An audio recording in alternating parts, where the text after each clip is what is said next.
el estudio de lección número 6, ya estamos en la mitad del trimestre, del título general En el crisol con Cristo. Y esto es luchando con la fuerza de Cristo. ¿Qué significa este título? O sea, ¿qué da a entender el título? Que está tomado de Colosenses 1:29. El versículo de memoria de nuestra lección, aislado de su contexto, puede llevar a una interpretación errónea de lo que Pablo quería decir. Y puesto en el contexto de lo que el autor viene sosteniendo en las lecciones de este trimestre, junto con la imagen agregada a nuestra lección da a entender que cuando Dios nos mete en su crisol, fíjense, vamos a ver la imagen, vamos a mostrar la imagen.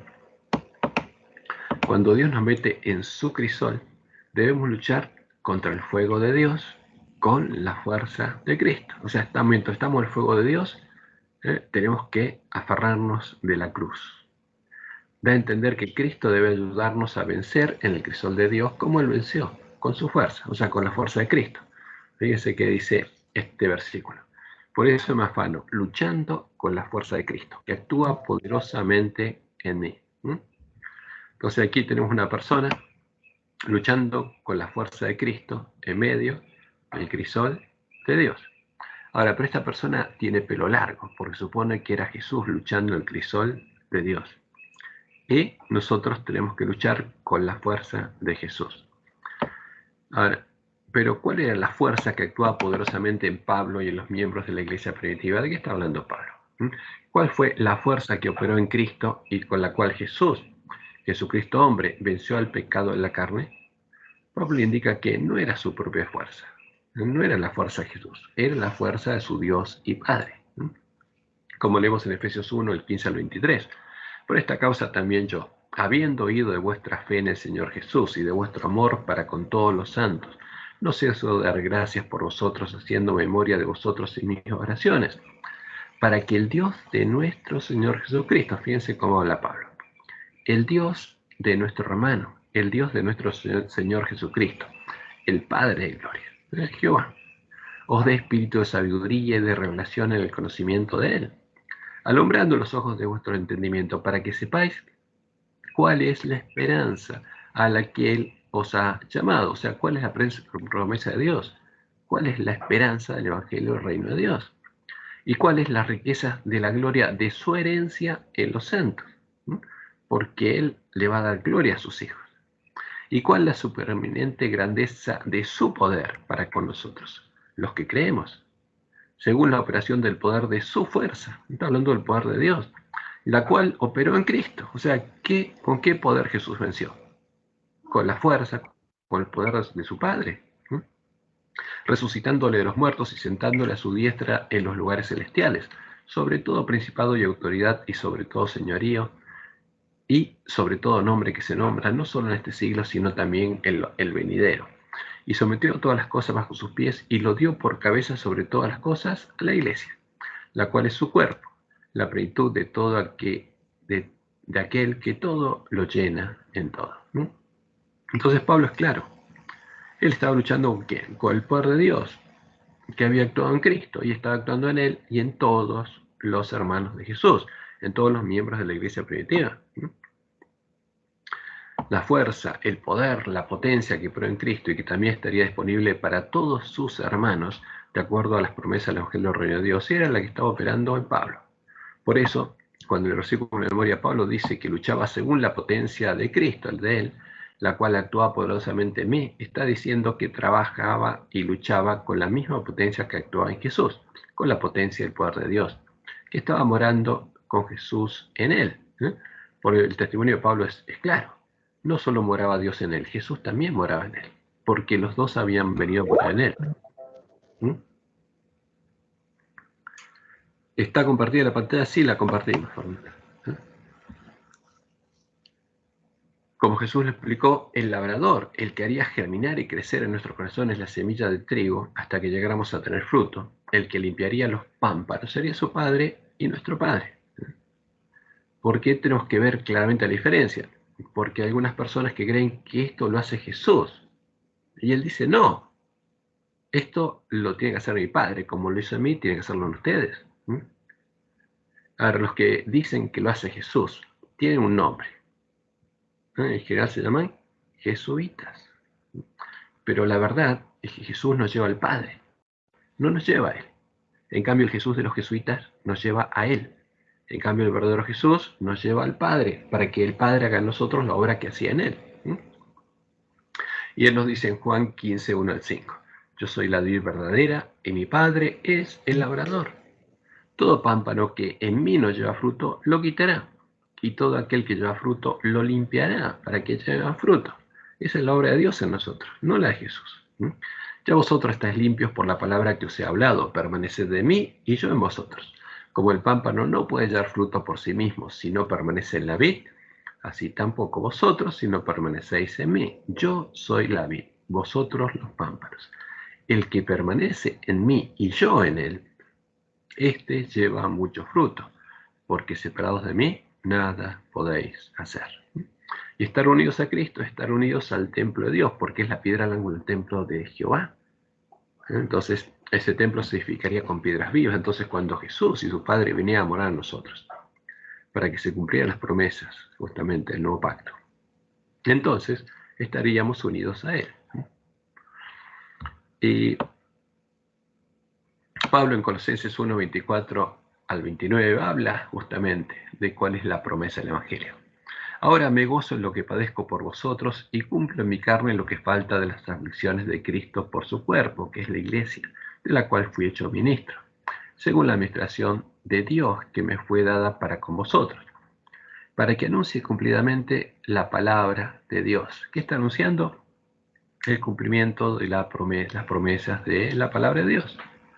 Porque la fe viene por el oír y el oír por la palabra de Dios. El misterio que había estado oculto desde los siglos y edades, pero que ahora ha sido manifestado a sus santos.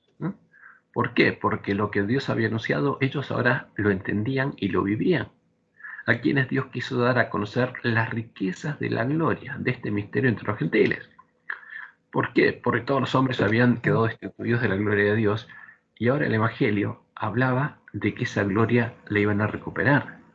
Ahora, ¿y esa gloria qué era? Es Cristo en vosotros, la esperanza de gloria. Que ellos fueran transformados a imagen de Jesús, que la gloria de Dios que se ve en Jesús también se viera en ellos, que Cristo sea formado en sus hermanos, que es Cristo en vosotros, la esperanza de gloria, a quien anunciamos amonestando a todo hombre y enseñando a todo hombre en toda sabiduría, a fin de presentar perfecto en Cristo Jesús a todo hombre, para lo cual también trabajo, luchando según la potencia de Él, la cual actúa poderosamente en mí. Y el último versículo es el que se toma para nuestra lección. Pero Pablo está anunciando qué cosa. Lo que es el Evangelio, el reino de Dios. La gloria, la riqueza de gloria que es Cristo en nosotros. Que Cristo va a ser formado en nosotros. Por obra de Dios. Como dice Filipenses 2:13. Porque Dios es el que en vosotros produce. Así el querer como el hacer por su buena voluntad. Ahora, ¿cuál era el fruto de la obra del poder de Dios? Transformar a los hombres que oían y creían el Evangelio de su reino y tenían hambre de justicia a la imagen de Jesús. Esa era la obra de Dios. Escribiendo su ley en sus mentes y en sus corazones, para que el carácter de Cristo fuera formado en ellos.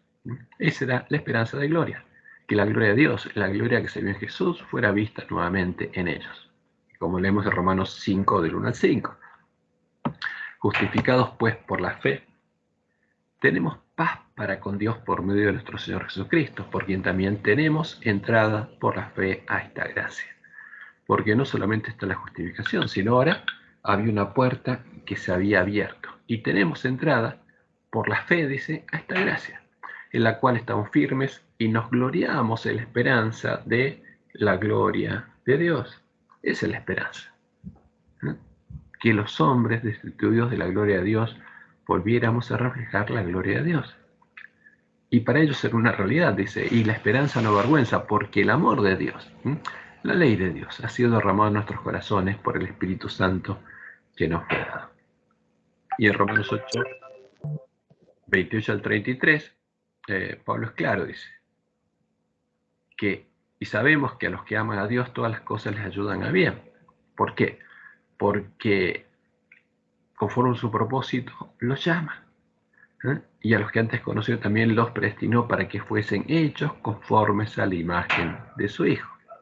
Entonces la obra de Dios es que, ¿cuál es? Transformarnos a la imagen de Jesús, para que Él sea el primogénito entre muchos hermanos. Entonces, ¿cuál es el poder que actúa en nosotros? Es el de Dios, el mismo poder que operó en Jesús.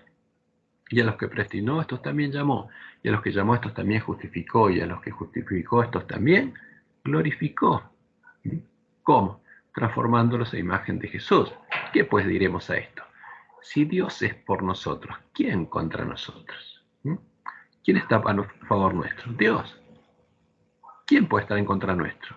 Si Dios está con nosotros. El que no escatimonia a su propio Hijo, sino que lo entregó por todos nosotros, ¿cómo no nos dará también con Él todas las cosas? ¿Quién acusará a los escogidos de Dios? Dios es el que justifica. ¿Dios nos va a acusar? No, Dios nos justifica. Dios nos perdona y Dios nos transforma a imagen de Jesús. La profecía anunciaba que el Mesías, Emmanuel, Dios con nosotros, Jesucristo hombre, el varón, por eso es la profecía del hombre, cuyo nombre es el renuevo humano de Jehová, vencería con el poder de Dios, su Dios y Padre. Y anunciaba que la misma fuerza, la que operó en Jesús, estaría disponible para todos sus hermanos, para que el gozo del Mesías fuera cumplido y él viera el linaje, viera el fruto de la aflicción de su alma, viera a sus hermanos, a los muchos hombres que serían engendrados por Dios como sus hijos y serían transformados por él a la imagen de su Cordero. Entonces, recién entonces, él quedaría satisfecho.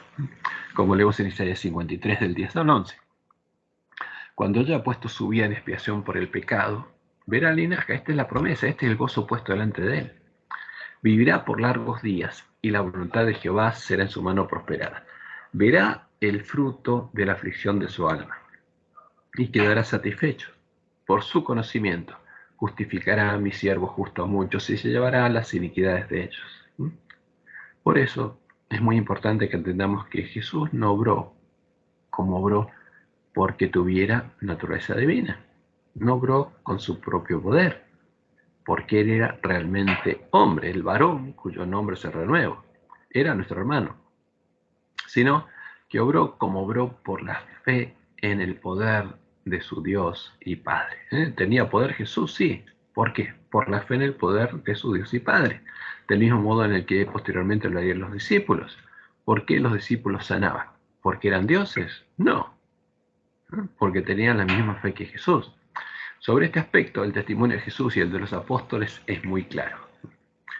Ahora, Jesús, cuando empezó su ministerio y en su ciudad entró a la sinagoga, leyó Isaías 61, 1 y 2. ¿Qué dice ahí? El Espíritu de Jehová el Señor está sobre mí porque me ungió Jehová. ¿Qué significa el Espíritu de Jehová el Señor está sobre mí? Jehová está conmigo, la presencia de Dios está conmigo. Me ha enviado a predicar buenas nuevas a los abatidos, a vendar a los quebrantados de corazón, a publicar libertad a los cautivos y a los presos apertura de la cárcel, a proclamar el año de la buena voluntad de Jehová. Y ahí paró.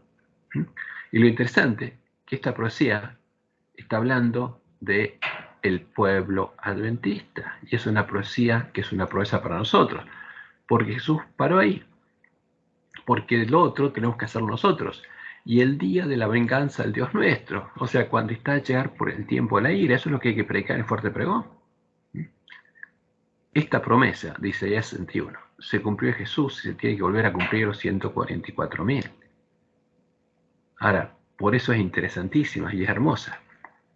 Pero Jesús, ¿qué decía? Lo mismo que van a decir los 144.000. El Espíritu de Jehová, el Señor, está sobre mí porque me ungió Jehová. Me ha enviado a proclamar este caso, dice Jesús, el año de la buena voluntad de Jehová y el día de la venganza del Dios nuestro. El año de la buena voluntad de Jehová es el Evangelio del Reino de Dios, como dijo Jesús, y será predicado este Evangelio del Reino. Y entonces vendrá el fin. Pero nosotros tenemos que predicar lo que predicaba Jesús, y para eso tenemos que conocerlo. Y para reflejar la gloria de Dios y tener el nombre de Dios escrito en la frente, tenemos que seguir el camino angosto, siguiendo las pisadas de Jesús, y tenemos que saber cuál es el camino. Y en Marcos 1, 14 y 15 tenemos este testimonio. Después que Juan fue encarcelado, Jesús vino a Galilea predicando el evangelio del reino de Dios, diciendo, el tiempo se ha cumplido. ¿Cuándo? Ahí.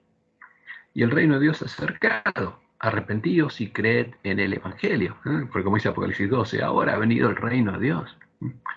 Y en Mateo 12:28 Jesús le dice a los que lo estaban viendo, pero si yo por el Espíritu de Dios, ¿por qué poder?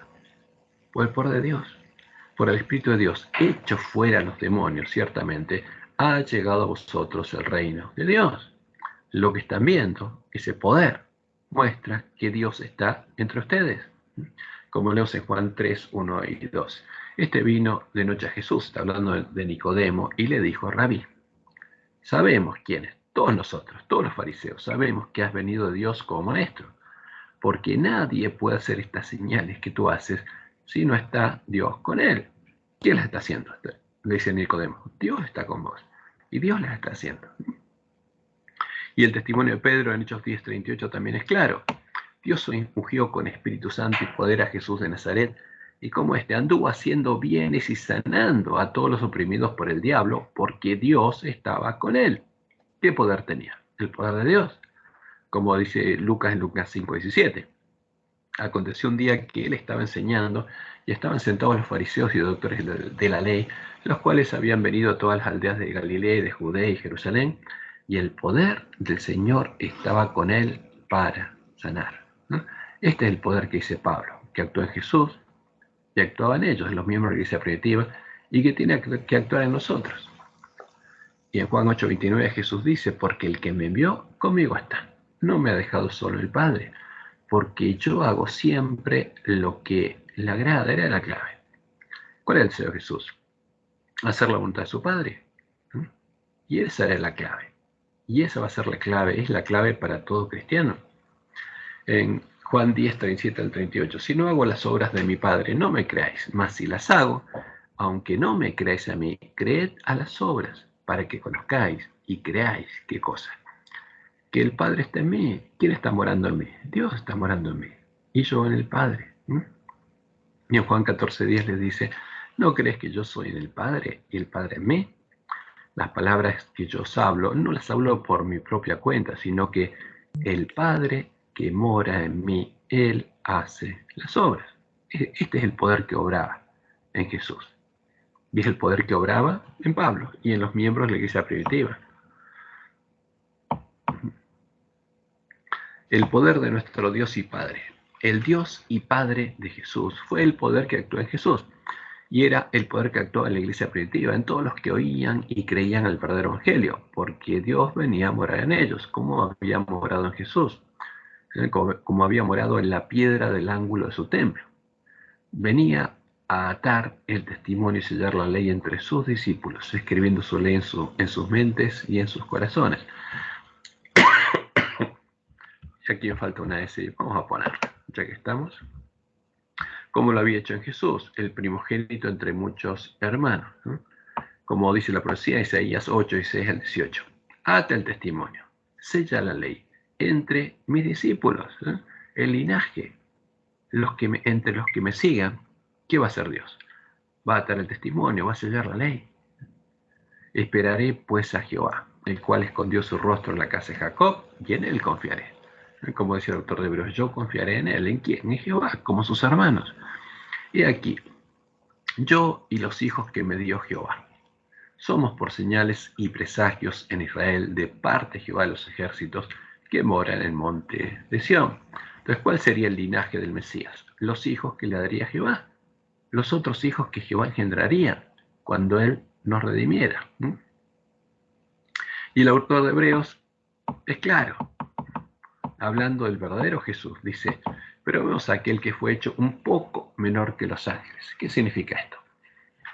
Que Jesús era como hombre, 100% hombre, menor que los ángeles, porque si Jesús hubiera tenido, como dicen algunos, doble naturaleza y hubiera tenido atributos divinos, en su naturaleza no podía ser menor que los ángeles. Si era menor que los ángeles era porque era 100% hombre. Pero vemos a aquel que fue hecho un poco menor que los ángeles, a Jesús, coronado de gloria y de honra, a causa del padecimiento de la muerte, para que por la gracia de Dios gustase la muerte por todos. Y aquí esto es claro. puede morir. Dios no, Dios es inmortal. Entonces, si Jesús hubiera tenido naturaleza divina, no podría haber muerto. Para morir tenía que ser hombre, tenía que ser mortal. Porque convenía aquel por cuya causa son todas las cosas y por quien todas las cosas subsisten, que habiendo de llevar muchos hijos a la gloria, porque ese es el Evangelio, que la gloria de Él se vuelve a ver en nosotros, perfeccionase por aflicciones al autor de la salvación de ellos. O sea, porque Jesús, como hombre, fue perfeccionado. ¿Por quién? Por su Padre, como nosotros tenemos que ser perfeccionados. Por eso Jesús es nuestro ejemplo. Porque el que santifica es lo que son santificados, de uno son todos. ¿Hijo de quién era Jesús? Del hombre. ¿De qué hombre? De Adán. Como todos nosotros, porque era nuestro hermano en la carne. Por lo cual no se avergüenza de llamarlos hermanos, diciendo: anunciaré a mis hermanos tu nombre, porque se haría hombre nuestro hermano, un cordero, hermano de las ovejas, para redimir a las ovejas. En medio de la congregación te alabaré. Y otra vez, yo confiaré en él, como leímos recién en Isaías. Y de nuevo, he aquí yo y los hijos que Dios me dio, y somos por señales. Ese es el linaje de Jesús. Así que, por cuanto los hijos participaron de carne y sangre, él también participó ¿de qué? De la misma carne y sangre, para destruir por medio de la muerte al que tenía el imperio de la muerte, porque vino a redimir a los que éramos esclavos en el imperio de Satanás, esto es al diablo, y librar a todos los que por el temor de la muerte estaban durante toda la vida sujetos a servidumbre. Porque Él tomó nuestro lugar para que nosotros, ¿qué pudiéramos hacer? Salir de ahí y Dios nos pudiera transformar para que reflejemos su gloria nuevamente. Porque ciertamente, sí. Perdón. ¿Sí? ¿Cómo tomamos la frase que dice que Dios, porque iba a llevar muchos, la causa sería, ¿no? Que iba a llevar muchos hijos a la gloria, dice, perfeccionase por aflicciones al autor de la salvación de ellos. Y acá se pueden agarrar para el tema este del crisol. Porque, a ver, como decía la profecía, el Mesías iba a triunfar porque tenía la ley de Dios escrita en la mente y el corazón. Y eso lo tenía antes de empezar su ministerio. Cuando Jesús empezó su ministerio, ya tenía escrita la ley de Dios. Por eso se vio la gloria de Dios en él. Pero tuvo que enfrentar las pruebas. Y la aflicción de la que habla el autor es la que dice Isaías, porque tenía que poner su vida. La aflicción era esa. Padre, si es posible, páseme esta copa. Pero no había otra forma de redimir a sus hermanos que tomar nuestro lugar. Entonces, esa es la aflicción, porque murió en nuestro lugar. Y entonces llegó a ser nuestro perfecto redentor cuando tomó nuestro lugar y murió en nuestro lugar, porque antes de eso ya reflejaba la gloria de Dios, pero ahí fue probado su amor por nosotros. Porque si Él no tomaba esa copa, no podía redimirnos. Pero el amor de Dios ahí se manifestó, que se había perfeccionado en Él. Porque como Él le dijo a los discípulos antes de morir, no hay mayor amor que este, que el del que pone su vida por sus amigos. Y la puso. Porque, sí. Cristo cuando fue concebido por el Espíritu Santo, que es la obra que después Dios hace con nosotros cuando somos transformados por la obra de Él. O sea que Cristo ya cuando nació tenía en su mente y en su corazón grabada la ley de Dios. Es así, ¿verdad? A ver, Jesús fue engendrado por Dios.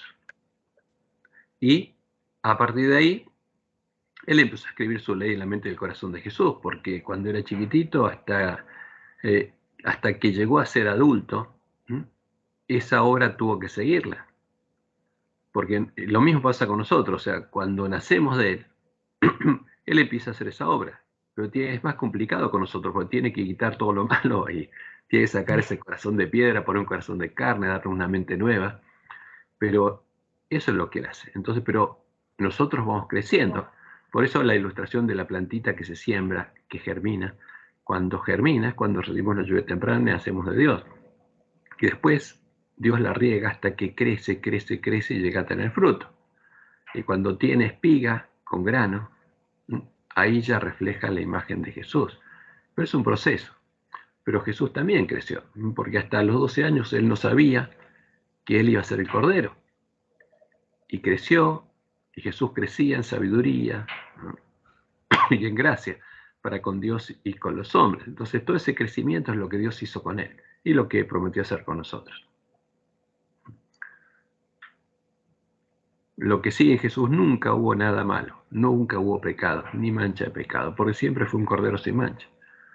Pero como hombre creció y Dios escribió su ley en la mente del corazón de él. No estaba escrita cuando lo engendró. Lo fue escribiendo a medida que Jesús crecía. Y Jesús crecía en sabiduría y en gracia. Ese es el tema.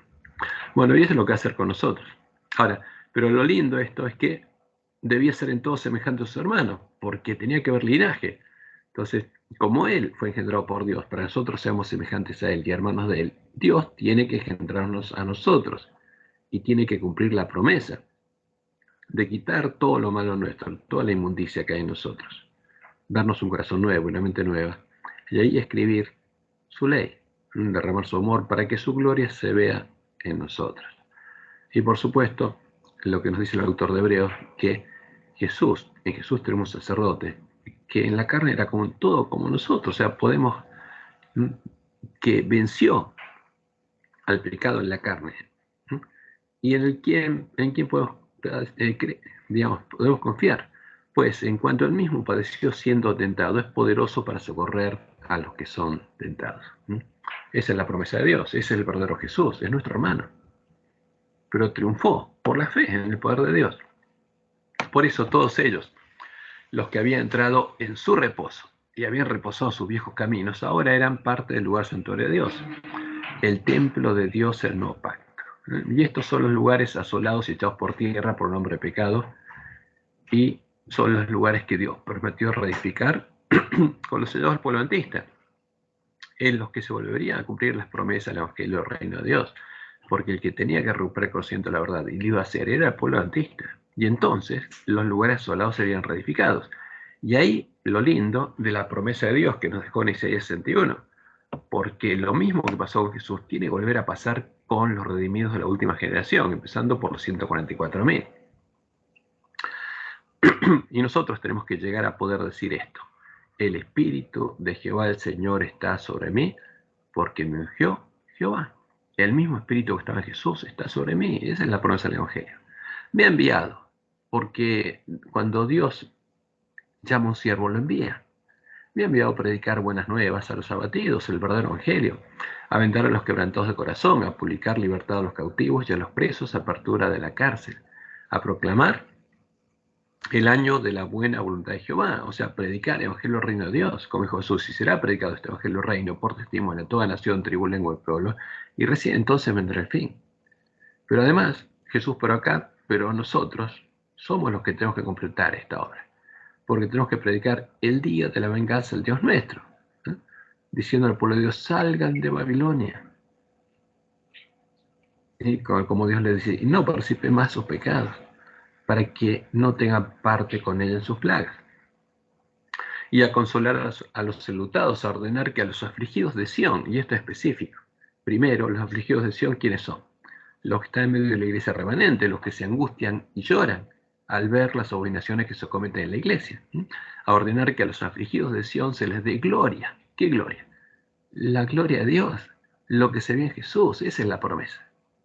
Se les dé gloria en lugar de ceniza, óleo de gozo en lugar de luto, manto de alegría en lugar del espíritu angustiado.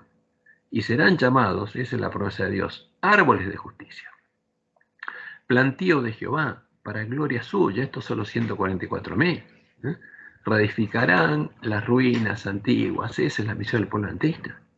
Pero ¿cuándo iban a ser reedificadas? Cuando recuperáramos el conocimiento de la verdad. Reedificarán las ruinas antiguas y levantarán los asolamientos primeros y restaurarán las ciudades arruinadas, los escombros de muchas generaciones.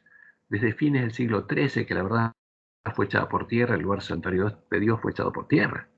y extranjeros apacentarán vuestras ovejas, y los extraños serán vuestros labradores y vuestros viñadores. Estos son los obreros de la hora undécima, el tiempo angustia. Y vosotros seréis llamados sacerdotes ¿de quién? De Jehová. Ministros de nuestro Dios seréis llamados. Esa es la promesa. Como Jesús.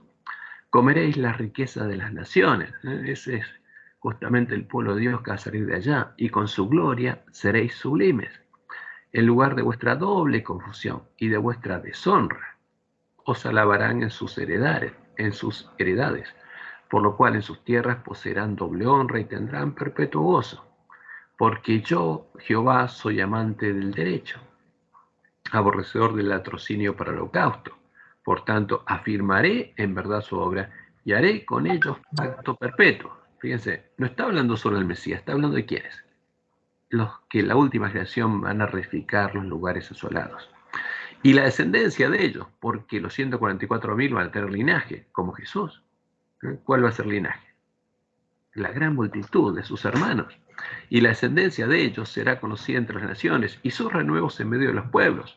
Todos los que los vieren reconocerán que son, ¿qué cosa? Linaje bendito de Jehová. Son hijos de Dios, son hermanos de Jesús. En gran manera me gozaré en Jehová. Mi alma se alegrará en mi Dios, porque me vistió con vestiduras de salvación. Me rodeó de manto de justicia. Como a novio me atavió y como a novia adornada con sus joyas. Porque como la tierra produce su renuevo y como el huerto hace brotar su semilla, así Jehová el Señor hará brotar justicia y alabanza delante de todas las naciones. Esta es una hermosa promesa que se va a cumplir en la última generación de la iglesia remanente.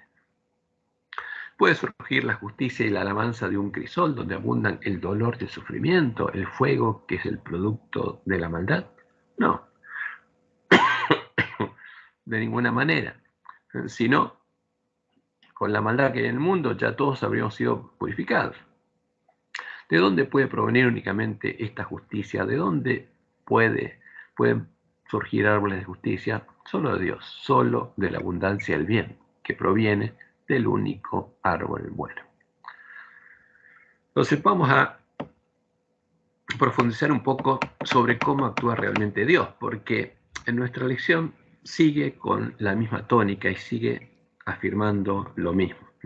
Nuestra lección empieza con un nuevo ejemplo erróneo en el cual el fuego del crisol de Dios, el fuego que les permite a los cristianos madurar, habría sido el asesinato de los hijos de dos personas.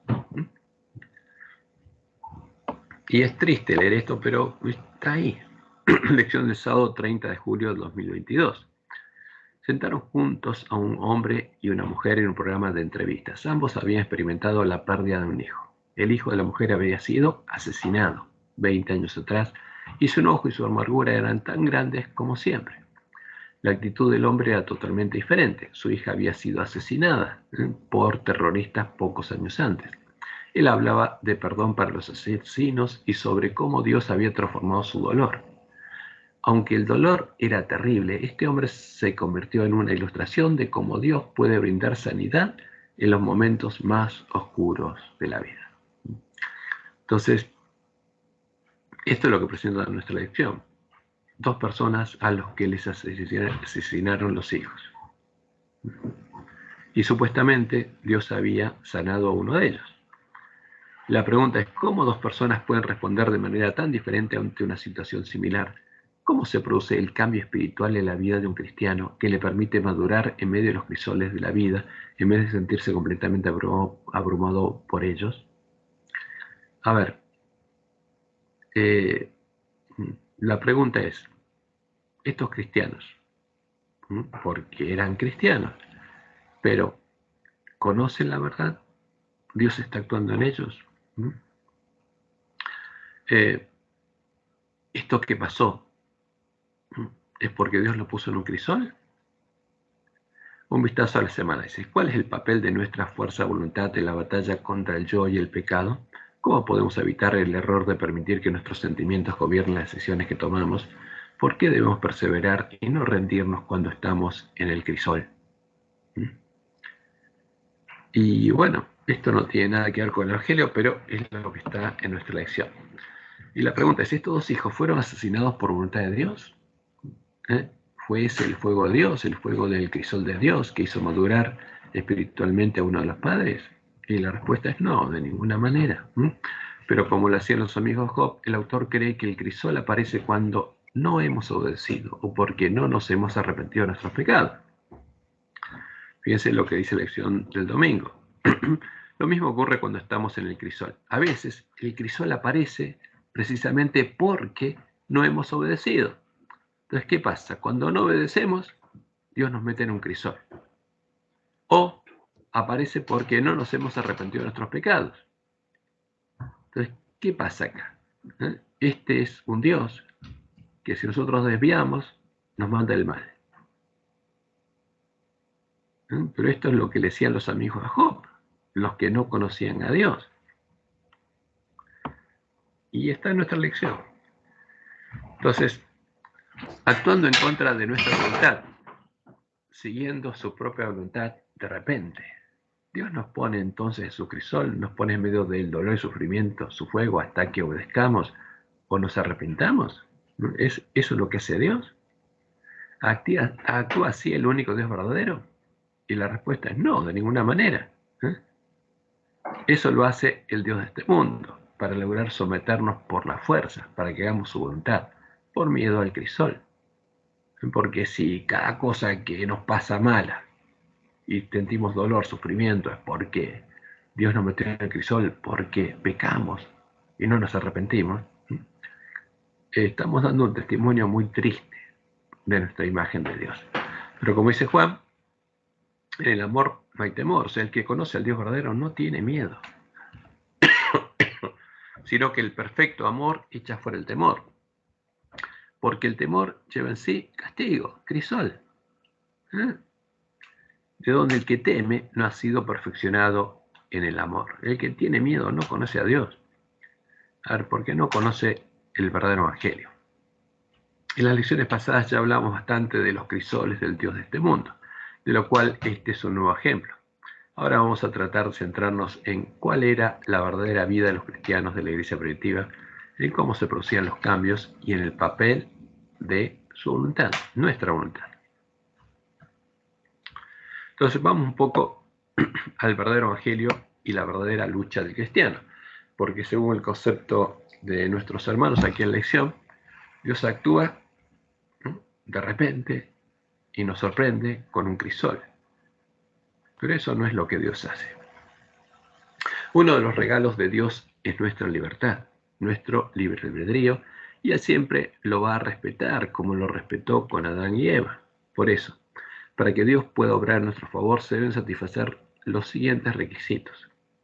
Primero, Dios siempre revela en forma anticipada cuál es su voluntad y qué es lo que va a hacer, y nunca actúa sin haberlo revelado antes a su pueblo por medio de sus profetas. Por eso, nosotros podemos saber exactamente qué cosas son las que Él hace y qué cosas son las que Él nunca hace, porque está en su palabra, y Dios no se aparta de eso. Como leemos en Amós 3:7. No hará nada Jehová el Señor sin que revele sus secretos a sus siervos los profetas. Dios nos sorprende con cosas raras. Él actúa previsiblemente y reveló todo lo que va a hacer. Segundo, nosotros debemos llegar a conocer racionalmente cuál es la buena voluntad de Dios para con nosotros, como dice Pablo. ¿Qué es lo que Dios desea hacer por nosotros y en nosotros? ¿Cuáles son las promesas del verdadero evangelio? Porque todo lo que Él va a hacer ya ha sido revelado por medio de sus profetas. Como leemos en Romanos 12, 1 y 2. Así que, hermanos, os ruego por las misericordias de Dios que presentéis vuestros cuerpos en sacrificio vivo, santo, agradable a Dios, que es vuestro culto racional. El culto racional del que lee y oye la palabra de Dios. No os conforméis a este siglo, sino transformaos por medio de la renovación de vuestro entendimiento, para que comprobéis cuál sea la buena voluntad de Dios, agradable y perfecta. Porque tenemos que conocerla, porque Dios la reveló y no actúa en ningún modo diferente a lo que Él reveló. Y después de oír la palabra de Dios, nosotros debemos creer en la verdad y desear que Dios cumpla sus promesas con nosotros. Debemos tener hambre y sed de justicia. Bienaventurados los que tienen hambre y sed de justicia, porque ellos serán saciados. Porque esa es la promesa de Dios.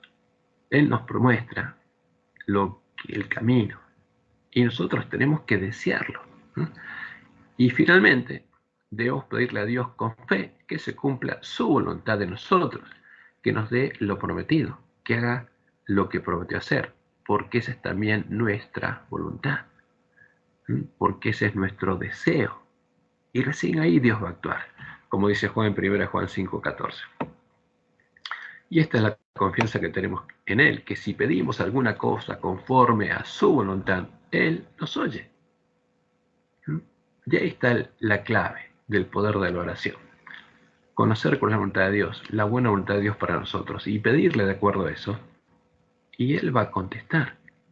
Solo entonces, cuando su voluntad y la nuestra coinciden, Él actúa. Nunca va a actuar en contra de nuestra voluntad, ni va a actuar para torcer nuestra voluntad. Eso es lo que hace el Dios de Roma, que usa la fuerza. Pedir sin saber a quién realmente le estamos pidiendo y sin saber cuál es la buena voluntad de Dios, sin haber recuperado el conocimiento de la verdad echada por tierra, sin haber completado el primer trabajo que Dios le dio al pueblo antista, sin haber recuperado el conocimiento que le permitiría que se produjera el verdadero revelamiento de la verdad primitiva. Este tipo de pedidos es una clara razón que da respuesta a la pregunta que hace el autor en la lección. Entonces, ¿por qué no recibimos respuesta a nuestras oraciones? ¿Por qué el ángel de la Odisea no recibe respuesta? Porque no conoce lo que tiene que pedir. Y la pregunta que aparece en la lección del domingo es la siguiente. ¿Alguna vez oraste? Por favor, Dios, hazme bueno, pero viste pocos cambios. Ahora, ¿qué significa hazme bueno? Y no pasó nada, dice él. ¿Cómo es posible que oremos pidiendo que el gran poder transformador de Dios obre dentro de nosotros, pero nuestra vida aparentemente continúe siendo la misma? Sabemos que, que Dios tiene recursos sobrenaturales ilimitados, que nos ofrece anhelante y generoso. Realmente queremos sacar provecho de todo. Sin embargo, nuestra vida no parece cambiar de una manera que concuerde con lo que Dios ofrece. ¿Cambió la vida del ángel de la Odisea? No. ¿Por qué? Y por eso es lo que necesita oír el ángel de la Odisea. ¿Cuál es la razón de su estado? ¿Ora? Por supuesto que sí. ¿Y hay cambios? No. ¿Cuál es la razón?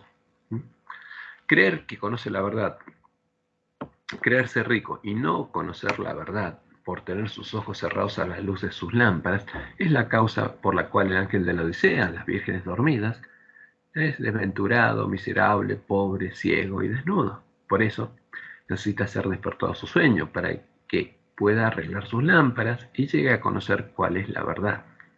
Y recién ahí va a tener la verdadera fe. Y recién ahí Dios va a poder actuar.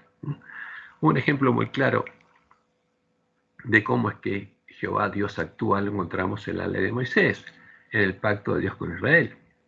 En este pacto, que incluye ordenanzas y leyes para el bien del pueblo, culmina con la declaración de que la vida y la muerte, la bendición y la maldición habían sido puestas frente a ellos. Y ellos deberían escoger voluntariamente qué camino seguir, como leemos en Deuteronomio 30, 19 al 20. A los cielos y la tierra llamo por testigos hoy contra vosotros, que os he puesto delante la vida y la muerte, la bendición y la maldición. Porque había dos caminos y tenían que elegir.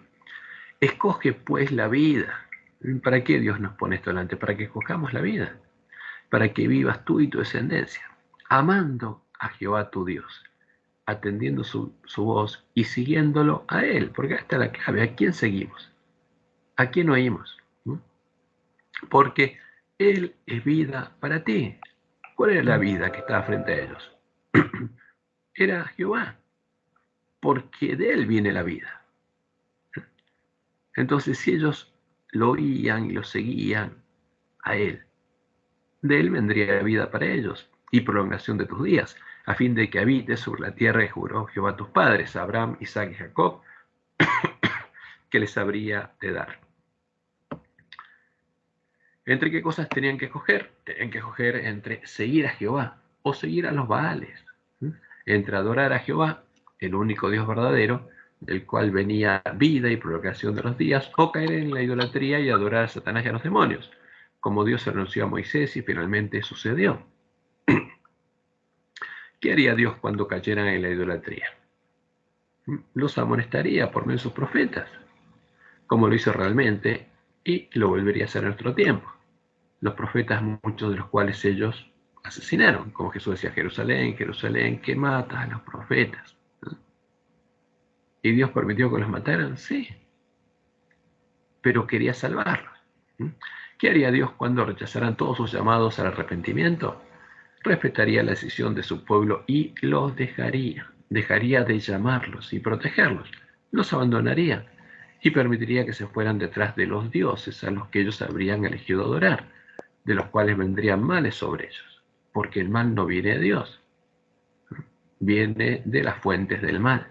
Esa sería la ira de Jehová. Entonces ellos se darían cuenta de lo que estaría sucediendo. Como leemos en Deuteronomio 31, 16 al 18.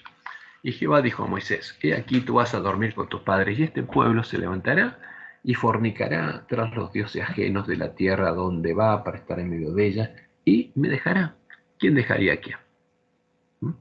Israel dejaría a Jehová, e invalidará mi pacto, que he concertado con él, y se encenderá mi furor contra en aquel día, y los abandonaré. ¿Qué hace Dios cuando viene el día de la ira?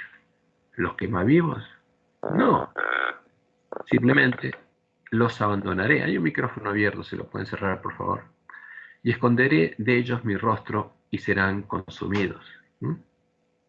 ¿Por qué? Porque de él venía la vida y él los protegía, pero si él no estaba con ellos, había alguien que quería destruirlos. Y vendrán sobre ellos muchos males y angustias. Y dirán en aquel día, no me han venido estos males porque no está mi Dios en medio de mí. Cuando estaba Dios en medio de ellos, ¿venían males de Dios? No, los males no vienen de Dios. Pero ciertamente yo esconderé mi rostro en aquel día por todo el mal que ellos habrán hecho, por haberse vuelto a dioses ajenos. Y como le mostró a Moisés el cántico en la profecía, le despertaron a celos con los dioses ajenos, le provocaron a ira con abominaciones, con los ídolos, con las abominaciones, y sacrificaron a los demonios y no a Dios. Porque el que adora a los ídolos, a los Baales, adora a los demonios, a dioses que no habían conocido, a nuevos dioses venidos de cerca, que no habían temido vuestros padres. De la roca que te creó te olvidaste, te has olvidado de Dios tu creador, y lo vio Jehová, y se encendió en ira por el menosprecio de sus hijos y de sus hijas. Y dijo, esconderé de ellos mi rostro, veré cuál será su fin, porque son una generación perversa, hijos infieles. Y cuando estaba por llegar el tiempo la ira sobre Jerusalén también, por medio de Jeremías, Dios le dijo esto a su pueblo. Y cuando te preguntara este pueblo, o el profeta, o el sacerdote, diciendo, ¿cuál es la profecía de Jehová?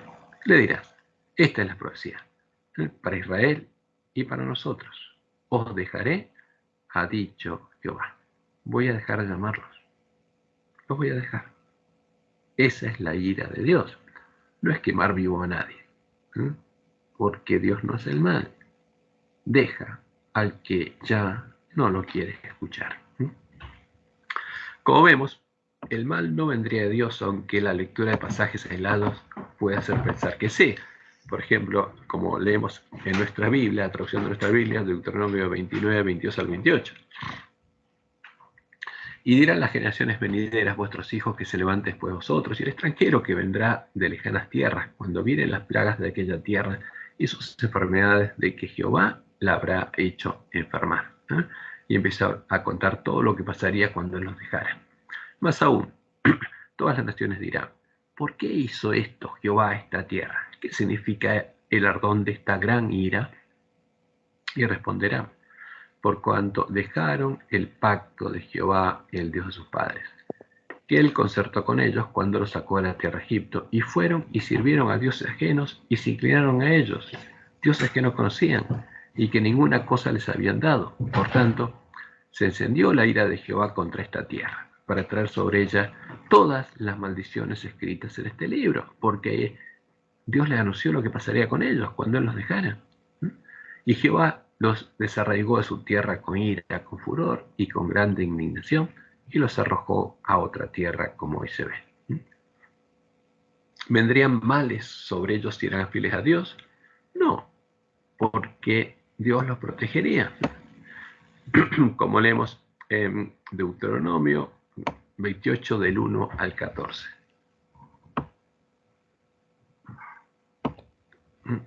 Y este es el pacto que, como Jesús dijo, estaría vigente hasta nuestros días.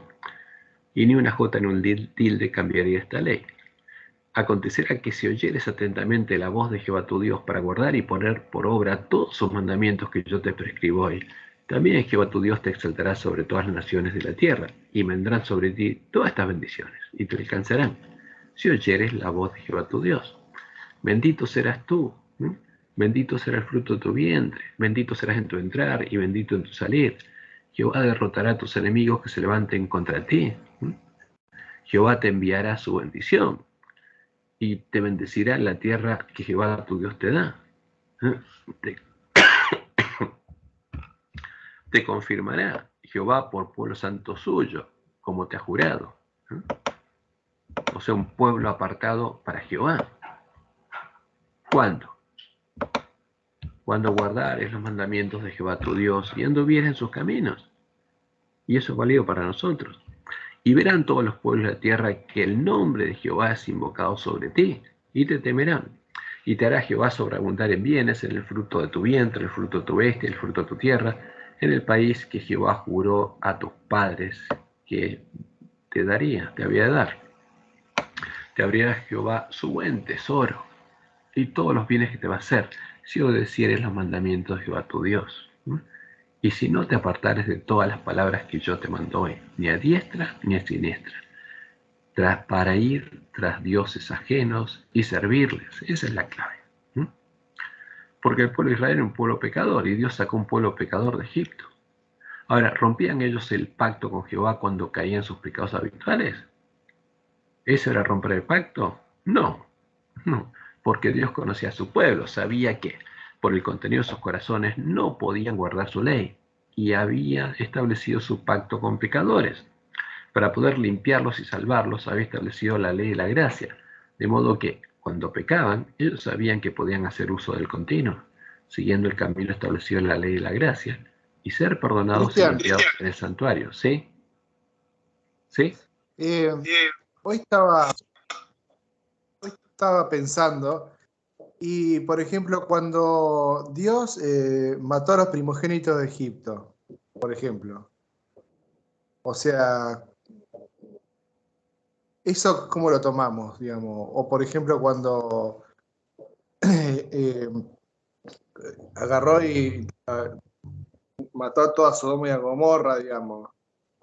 O sea, ¿cómo lo tenemos que entender a eso? Porque decimos Dios no hace el mal, digamos. Ajá. Pero cuando tuvo que salvar al pueblo, incluso a los amorreos le mandó una vez una lluvia de un granizo gigante que los mató a todos. O sea, eso que Dios se retira y deja que Satanás los destruya, también ahí haciendo la voluntad, no entiendo eso mucho, por eso lo traigo a colación. Bueno, hay cosas que también, Dios Sí, termina de hablar. Y por ejemplo, estaba escuchando hoy Proverbios y decía, porque Dios a los que ama castiga, digamos, o sea, ¿cómo entendemos eso también? Cuando uno va, entonces todo eso tenemos que verlo, no con los anteojos que nos enseñaron a verlo, sino entender lo que Dios dice. Por ejemplo, cuando en Proverbios él dice, el que Dios ama castiga, lo que dice originalmente es él corrige, no castiga. Porque castigo, ¿qué es? Castigo es una paga, para darle una paga, hacerle un mal. No, una cosa es corregir, como dice el autor de Hebreos. Dios al que ama corrige. ¿Para qué? Para que aprenda a hacer el bien. Entonces, una cosa es castigo y otra es corrección.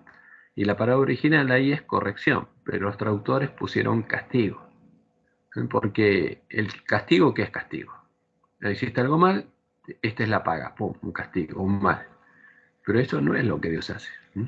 Y en cuanto a los casos en los que puso límites a la maldad, como el tiempo del diluvio, o lo de Sodoma y Gomorra, etc., lo que Dios hace es librar a las personas que ya no tienen posibilidad de ser salvas de las consecuencias de seguir sufriendo el pecado. O sea, es como él dice, es una extraña obra, y él le pone límite a eso. Y se va a acabar. O sea, la maldad no se va a enseñorear más en los malvados, se va a acabar. Porque si los dejara vivos, eso sería el verdadero infierno. Porque cada vez serían peores y estarían sufriendo la consecuencia del pecado eternamente. En lo que Dios dice en su palabra es que le va a poner un límite a esa maldad. Y la puso en Sodoma y Gomorra. Pero antes de que ponerla, llamó y le dijo a Lot que llame a todos sus conocidos para que salgan de ahí y les avise. Y él llamó esa noche y salieron los que justamente quisieron oír el llamado de Dios. Lo mismo va a pasar ahora. Salid de medio de ella, pueblo mío, porque van a caer las plagas. Ahora, cuando Elena, por ejemplo, habla de estas plagas y lo que va a pasar en el tiempo de angustia, el que va a estar destruyendo es Satanás, porque va a venir de él el mal. En el caso de Egipto, el destructor, digamos, lo que Dios dijo, le avisó al rey, es que iba a pasar. Y el que lo hizo es un ángel de Dios. Pero, ¿por qué lo hizo Dios? Les advirtió y dio la posibilidad de que todos fueran salvos. Y los egipcios que creyeron fueron salvos. Ahora, hay cosas que nosotros tenemos que entender, especialmente lo que Dios dice que hace con el pueblo del pacto. Porque hay micrófono abierto ahí, si se pueden fijar, por favor, o están escuchando ruidos extraños. Entonces, el tema es que Dios siempre actúa como Él lo dice, ¿no? Y con el pueblo de Israel actuaría de este modo. Y lo importante es que cuando, como vemos, Dios hace un pacto con un pueblo que es pecador, y tampoco destruyó a todo Egipto, actuó con misericordia, ¿no? Primero les dio el alimento.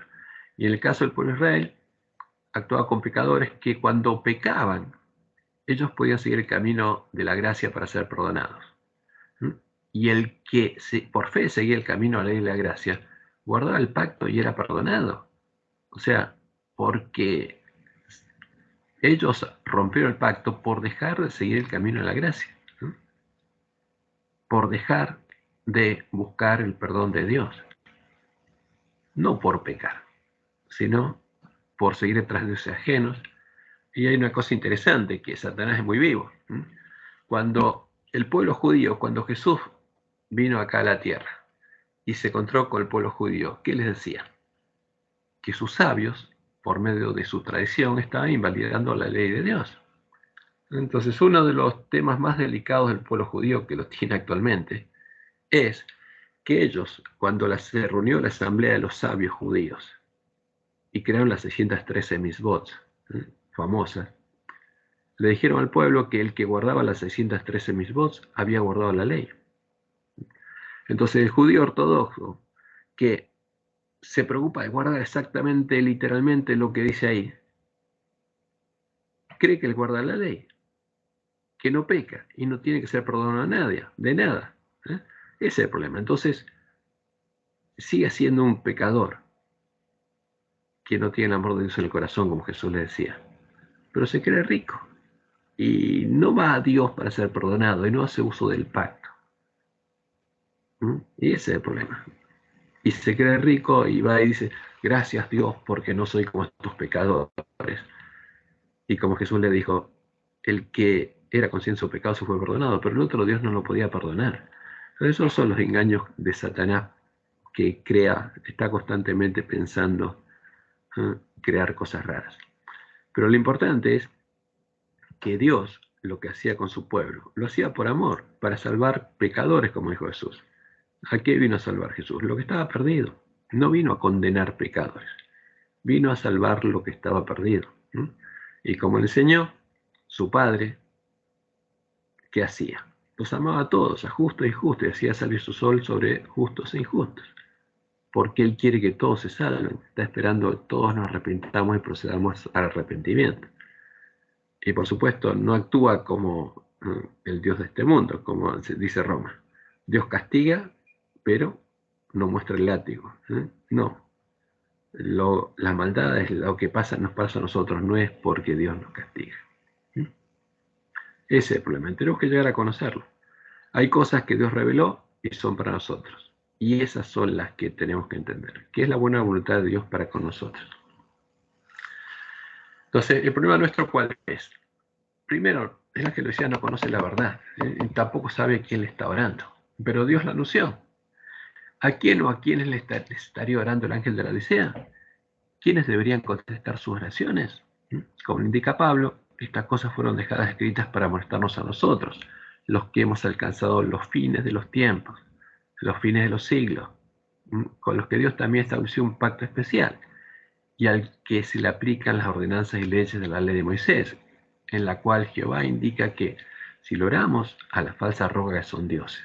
Ellos, los Baales, los señores, y no Él, son los que tienen que responder a nuestras oraciones.